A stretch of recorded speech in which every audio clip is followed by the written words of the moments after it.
right, everyone. Thank you again for tuning into the Honest Defense podcast. Today, I am ecstatic to be welcoming Mayor Glenn Jacobs. Wrestling fans know the mayor as WWE Superstar Kane. Mayor Jacobs has been with the WWE since 1995, and since 2018, he has served as the mayor of Knox County, Tennessee. He's also the author of the excellent book, Mayor Kane, My Life in Wrestling and Politics. And according to my research, it is the only book ever written to mention both Murray Rothbard and Triple H. So, Mayor, congratulations on that record. Thank you so much for being here, Mayor. Thank you. I appreciate it. It's probably also the only book that has a foreword by The Undertaker and Senator Rand Paul. So pretty cool. I love it. You've combined two very different worlds, but I think they're very similar worlds. I want to get to that. But first of all, also congratulations on your primary win. I know you ran uncontested, but I spent enough time in politics to know you don't take anything for granted. So what are you hoping to achieve in your next term that you weren't able to do in your first term? Well, the one thing that I want to keep on achieving is don't want to raise taxes. And we were fortunate. We have a very good situation here. We're a growing county. So we've been fortunate not having to raise property tax. Like everyone, I'm very concerned with inflation and what that's going to cause to our budget. We just can't, it is what it is. I mean, stuff costs more, and it costs more to pay people and all those sort of things. And unlike the federal government, the states and local governments can't print money to keep up. So it really does become a burden for us. Unfortunately, what they're doing in Washington, D.C., just like it does everyone else. One thing that we have to do here, and this is probably true of many locations, is our zoning regulations are very archaic and they're way too restrictive in some areas. And what that has caused is that's caused our price of housing just go through the roof here. We have a lot of folks moving here, attractive area to live. And with basically over the past 20 years, we've changed from a lot of rural areas to what are much more suburban, really almost urban areas now. But our zoning doesn't allow us to have things like a multifamily, higher density development in these areas where it would now be appropriate, where infrastructure can handle it, as well as in some places commercial and retail. So that's really the big thing on our radar, is trying to get all of that up to where we are in terms of how we've changed. We haven't updated our plans in the past 20 years. And that's really caused some issues. And like I said, that's, I think, one of the drivers behind, again, it's happening everywhere, of course, with inflation, nevertheless, with the cost of housing here. And I don't want Knox County to be a place where the people who work in Knox County can't afford to live in Knox County because it's so expensive to live here. Yeah. And like you said, it's happening all over the country. And I think there's few people even understand inflation well enough, few mayors to understand what's even going on to be able to combat that locally.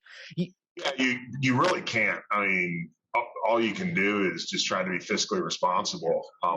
But at the same time, we can't control what the federal government does, what the Fed does. So all I try to do is just remind people that all this money printing and all the free money coming out of Washington, there is a price for that. And the price that we pay is higher prices at the gas pump and at the every other cash register. Is it frustrating, because I know you pay so much attention to what's going on nationally? Is it frustrating that you don't have any control over what the Federal Reserve is doing or what the president's policy is? It is. And it's also frustrating to see just, and again, this is kind of just the environment that we're in, but the partisanship and, people just defending, and it was the same, of course, with President Trump on the other side, but people just defending these decisions, which have extremely detrimental impact on all of us. Now, of course, we're seeing with the unpopularity of President Biden, I think that folks are, a lot of people do understand this basic economic premise that you have declining, basically the law of diminishing returns. The more something you have, the less important you're going to think it is, the less you're going to value it. That's the same with money. So I think more and more people are understanding that, but it is very difficult. And then, of course, it really is, everything we see right now, we're in such a politicized environment that it doesn't matter what the issue is. There's spin, and you have to cut your way through it. And unfortunately, what that does is that distracts you from sometimes real solutions that aren't that hard to do. It's just that, no one has the political will because, oh my gosh, this is not what the media says it is. It's, this is not a problem caused by this. It's something else. No, the problem is here. And if we fix it here and fix the problem, you can't talk about that. That's what's most frustrating. So, and you said you have to try to cut through that partisanship. And I know personally, I have so many friends who talk about inflation and they talk about it as being Biden's issue, which of course Biden has absolutely contributed to it. But also under Trump was when we had the big COVID spending bills. And so it's hard to get people to see that comes from both sides. How do you do that with your constituents? It's been a bipartisan effort in Washington for many, many years. And it actually, it predates. It goes all the way back really to the founding of the Fed in 1913. In the end, that is the issue. But I think all we can do is, there are certain economic truths, and I try to articulate those. Now, I'm not afraid to take my jabs at President Biden because I think he deserves it. But I think that people also have to understand, so much of it is, so many of the things that we deal with, I think they have been caused in a bipartisan manner coming out of Congress and other institutions from the federal government. You mentioned in your book that when you first started talking about running for office, that people didn't take you seriously. Who's this WWE pro wrestler who wants to be a politician? When do you feel, and I assume the media, based on your politics, the media's never wanted to take you seriously, but with your constituents, at least, and with voters, when do you feel like they started taking you seriously? When I was campaigning, I think that people understood that I wasn't running because of the WWE thing. That was not part of my platform. Right. Really, the WWE stuff got my foot in the door, but no one's going to pay any attention to me if I didn't have some sort of substance to back it up. And then it just laughed at me. So I think even on the campaign trail, the people took me seriously. My opponents took me seriously. They never really made fun of the WWE stuff. And that's one of the things about that campaign in this day and age, when so much of it is completely negative in our primary. It really wasn't. It was pretty clean, and they treated me like I was, legit with something to say. And I appreciate that. And the media, the funny thing about the media is that in many ways, it was the partisanship more than my occupation. Because I'm a conservative, that's what they pointed to, not the wrestling stuff, which is kind of ironic, but that's how it goes nowadays. My friends would bully me if I didn't at least ask you a little bit about wrestling. So you mentioned in your book, you spent a little bit of time early in your career in Fujiwara. I believe I'm pronouncing that correctly. It's a Japanese organization, and that was an unscripted grappling organization, which for people who don't know, it makes it a little more similar to the UFC than the WWE. Right. And before that, before you started training for pro wrestling, you really didn't have any wrestling background. So I was curious how you fared in Fujiwara against guys who grew up grappling and wrestling, and how you're preparing for pro wrestling in America got you ready for that kind of wrestling. Yeah, so I grew up playing basketball and then later football. Didn't wrestle, amateur, and I hurt my knee in football practice in college one day, and that was basically the end of my football career. I went to the Chicago Bears camp as a free agent, but I couldn't pass the physical because of my knee. So I was sent home after being there only a day, which was one of the biggest disappointments in my entire life.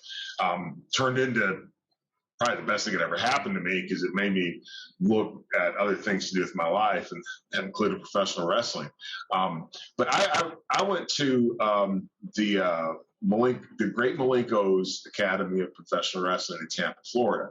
And while I was there, I learned both the professional wrestling style, the American professional wrestling style, but then I also did a lot of work in the submission wrestling. Okay, one of the instructors was Joe Malenko. Joe and Dean Malenko were a very famous tag team in Japan, but Joe was a great submission and amateur wrestler, and he worked on that stuff. So I actually had a background. It wasn't, as you said, it wasn't a long background, but still, I trained. By the time I got to Japan, I trained for a year or so in the submission style, that style of wrestling. So I was actually, pretty equipped for doing it again for a shorter period of time, but nevertheless, I could take care of myself there. So that was one of the great things about the Great Malenko's Academy is you learn not only the American style, but also other stuff as well. So I came out of that. I was more well-rounded as far as the skills that I developed and all that sort of stuff.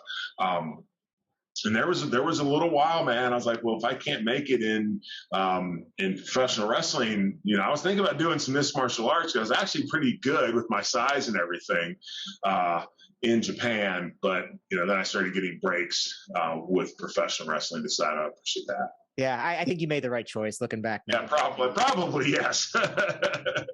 One of my favorite chapters in your book is you talk about Vince McMahon and his success as a business person, as an entrepreneur, and you actually compared it to Austrian economics, which I love, free market economics. His success was a result of some of the same principles that the Austrian economics promotes.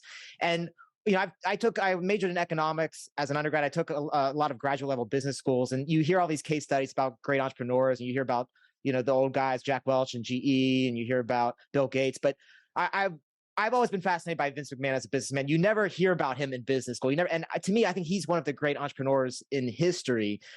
How has he been able to maintain the WWE so successfully since, it's been a success since I was an infant. What do you think is unique about what he's done with that's made it last for decades?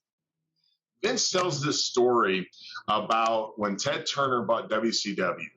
And Turner had always wanted to get into the wrestling business, right? So he calls Vince and he's like, hey, Vince, I just bought WCW. And he's all excited. And I'm in the wrestling business. And Vince says, that's great, Ted, but I'm in the entertainment business.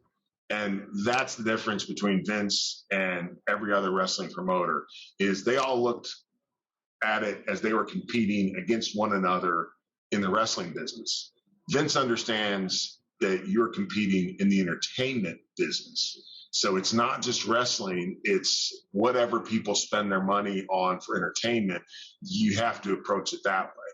And I think that philosophy is just different than anyone else had. He's a visionary in a number of ways. He also understood that when cable TV really took off, okay?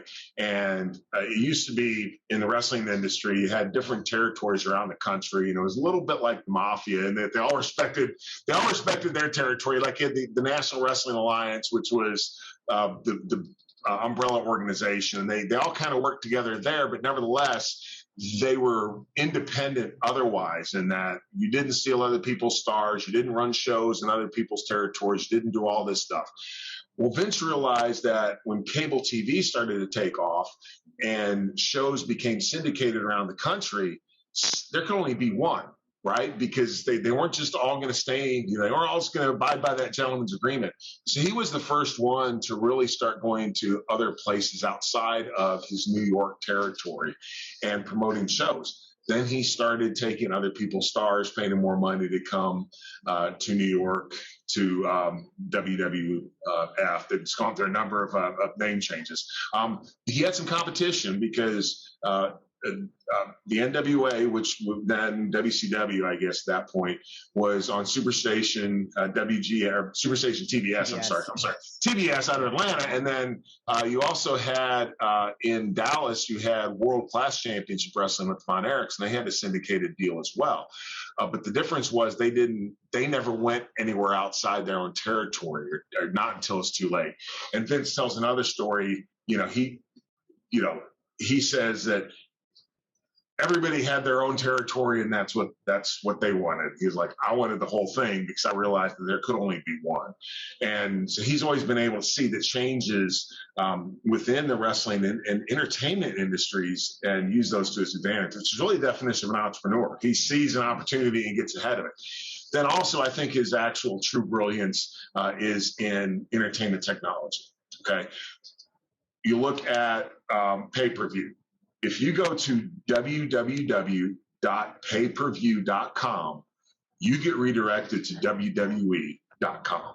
Vince did not invent pay-per-view, but you can make an argument that he was the guy that perfected it. Okay, so he was there. He was ahead of the curve there. We were actually had a huge presence on the internet in 1995, like before people really knew what the internet still was. You know, we were doing chat rooms, doing all sorts of stuff. Then you look at the app, which came out, is kind of not great, but still, you know, he recognized before a lot of people did that folks were they migrated away from their TV to their computer. Now they're migrating away from their computer to their handheld device. The one thing that's, you know, when the app came out, I was like, man, you know, we're just behind the curve. Well, the reason for that was they were thinking about the WWE Network, which originally was going to be a cable network, right? And then he decided, hey, we're just going to put it all online, move all the pay-per-views over to a monthly subscription base instead of buying them, which we all thought he was crazy for doing that because the pay-per-views made up like their half of the company's revenue was derived from pay-per-view buys. So you were completely changing the business model. And I remember, man, the stock sunk. Vince McMahon's an idiot. You know, people were talking about suing him and all this stuff. Now the company's making more money than it ever has. And, you know, just again, because he understands, you know, and and trust me, Vince is not like, you know, this huge technophile that, you know, gets in his community. Now, you know, I don't even know if he can actually log into his own email account, you know, but he doesn't have to. All he has to see is where the trends are going, and then he gets ahead of them, and everybody thinks he's crazy. And then sure enough, he's the guy that ends up making all the money because he's there first and is planning this way. Well, and I think that's what makes him such a great entrepreneur. You're so right that they were there early on the internet, because I remember one of the first websites as a kid that I ever visited was, I think at the time it was WWF.com. I remember that vividly what that homepage looked like, and you guys had a presence there very early on. Yeah. Again, I think that's his true brilliance is, you know, he can figure out where entertainment technology and delivery is going, and he just ends up getting there first. And it is almost like he's got some sort of weird, you know, ESP about it. So do you think, were you just lucky that you got into the WWF early on, or did you see that? Like, was there a reason why you stuck with the WWF so long? I mean, not to me, it was the major league. You know, and when I first came in, WCW was really making a play. And of course, they were backed by Turner, so they had a lot of money. But at that point, I was already in WWE. I already had my opportunity. And also, I felt that WWE is just a better run company. Right. You know, and I thought that, you know, there are people making a lot of money at WCW. But I felt that the future was with WWE. And by that time, also, you know, I had a personal relationship with them and, you know, never felt like leaving. So in your book, you talk about how you found libertarian philosophy, and it's the same story that every libertarian has. Any libertarian you talk to, I was interested in politics, but I didn't feel like I fit into either party. And eventually someone came along. For you, it was another WWE superstar, Val Venus, who said, I think you might be a libertarian. And I think that's a moment for a lot of people, because I've had this conversation. I've been on both ends of this conversation where a lot of people might just be like, they'll shrug their shoulders and kind of move on. Other people dive down that rabbit hole. You obviously dive down that rabbit hole. So was it just, you know, was it kind of, I picture it as this freshman dorm type conversation where you guys are just kind of bored, maybe on a bus somewhere, you're just talking politics, philosophy, and he mentioned this word libertarian, and you just started doing your research. Was that how it happened? Yeah, and that's exactly what happened, actually, is we were just talking about something, and I said something about, I feel like I'm conservative on fiscal issues. I'm not a social liberal. I'm a social I don't careist. Right. You know, it's like, I don't care what people do in their bedroom, behind closed doors. Just, you know, just don't push it on me, and I don't think government should regulate it, right? And he said I sound like a libertarian, and I literally told him, we're going to get in a fight if you keep on insulting me, because I had no idea what that word. I never heard it before in my entire life. But I did, man. I went down the rabbit hole in that I started, I would read stuff from both the left and the right. Okay, so I'd read stuff from, say, Bill O'Reilly, and then something from Michael Moore, and they both had pretty good points at times, and they both also had not so great points at other times, stuff that I didn't agree with, especially on the left. I lean right, much more, but nevertheless. So then I started coming across, actually I went to the LP website, the Libertarian Party website, and they had like their little survey, and discovered I was what I would call an ad hoc libertarian, in that I agreed with most of the policies that the LP assumed, but I didn't know why. Okay. And it wasn't until I did start going down the rabbit hole and started reading like John Stossel and actual libertarians, and went, oh, I get it now. It's about, and it's not even about, small government. It's about maximizing individual liberties and economic liberties, which by definition necessitates having small government. But yeah, and then I spent years with that, going down the rabbit hole. And then eventually I stumbled across this term, Austrian economics. Man, I wanted nothing to do with economics. My degree is in English. I'm not a math person, okay? Certainly not an advanced math person. Don't like formulas and stuff like that. And that's what I thought economics was. I never took an economics class in college, wasn't interested in it. But I have people like Ron Paul and even Judge Napolitano. They're talking about this thing, Austrian economics. I'm like, well, all right, if these guys are talking about it, I need to figure out what it is. And I didn't realize there were different schools of economics, right? So I started reading. My first book that I read was What Has Government Done to Our Money by Murray Rothbard. And there's one formula in it. And the only formula is determining how the money supply increases based on fractional reserve bank, right, and deposits made, which is actually pretty straightforward. And that was it. And I was like, wait a second, where's all the formulas? What's going on? I was like, oh, this is actually about the study of human action and what human beings do, which is what economics is about, because it's not about numbers and you can't predict what people are going to do. And that just opened my world to, it actually turned my entire world upside down and opened up just a completely new world for me. And it's amazing, even as an economics major, unless you're taking an economic theory or economic philosophy class, you don't learn that there's different schools of economics. You just learn this is economics. And so I have friends I graduated with who they never heard of Austrian economics. They didn't know there was different schools. Yeah, it's funny. I forget who I was reading, but they were saying that the thing about we Austrians is we can talk with the Keynesians about Keynesian economics. We can talk to the monetarists about monetary theory and monetarist economics. We can talk to the communists about their stuff. But it's like none of them can talk to us about Austrian economics, because we're the only ones that actually, look at the other ones and find the failings within their schools when you apply the Austrian theory to the other schools of economics. So you mentioned Ron Paul. I know you're a big Ron Paul supporter. You were involved in his campaigns early on.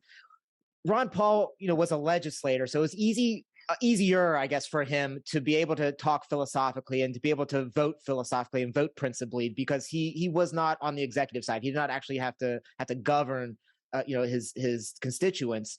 You, as an executive, you have a very different role where you have day-to-day issues that your constituents have that you need to work on. Does it make it more difficult as an executive to be philosophically consistent? Well, there are two differences. One is, yes, Dr. Paul was legislative, I'm executive. The other was he was federal, I'm local. So, we're dealing, like we talked about earlier, we're dealing with two different sets of issues, okay? And I believe that local and state government is actually where the rubber meets the road. I mean, when people think about services the government provides, they generally think about stuff that local governments do, okay? We all watch Washington for the news, but we call City Hall when we got a pothole. Okay, and that's how that works. And yes and no to your question. On the one hand, there's stuff that I'm involved in that, as a libertarian, I'm kind of uncomfortable with. It's like, gosh, why are we doing some of these things which I really don't agree government should be doing? But for all practical purposes, we're in that business and we're not going to get out. I mean, I can't get us out of it. So I just try to apply good business principles to that as much as I can. And, make sure that things benefit the most people and fiscally responsible, all those sort of stuff. But then also, I think I have a much bigger impact because, as I said earlier, we haven't raised taxes here in Knox County in many years. Aren't going to do them as long as I'm mayor that I can see. We're very business friendly here. COVID actually, on the one hand, COVID was hard because I'm always getting yelled about my stands, but I could actually take a very libertarian stand because I was like, this is all these lockdowns and all that. To me, that's the litmus test now. Is all these lockdowns and stuff. No, we're not doing that in Knox County as much as I can possibly stop it.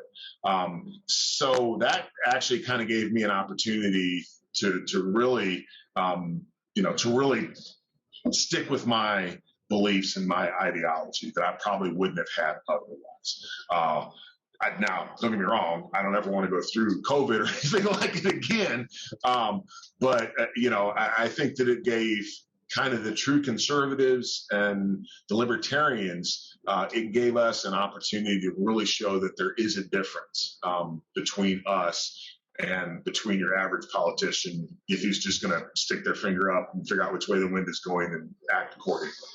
When did you realize with COVID that you were going to have to stand up and push back against these mandates? Because I think, everyone was very early on, no one knew how horrible this was going to be. And so I think everyone was kind of, even libertarians were like, not really sure what the policy should be. When did you realize this is stepping over the line? Like immediately, I realized that in some cases I wasn't going to be able to fight some of this stuff, so I just kind of had to kind of keep my mouth shut on some things because it wouldn't matter what I said. But I realized, like right off the bat, this is not going to anywhere good.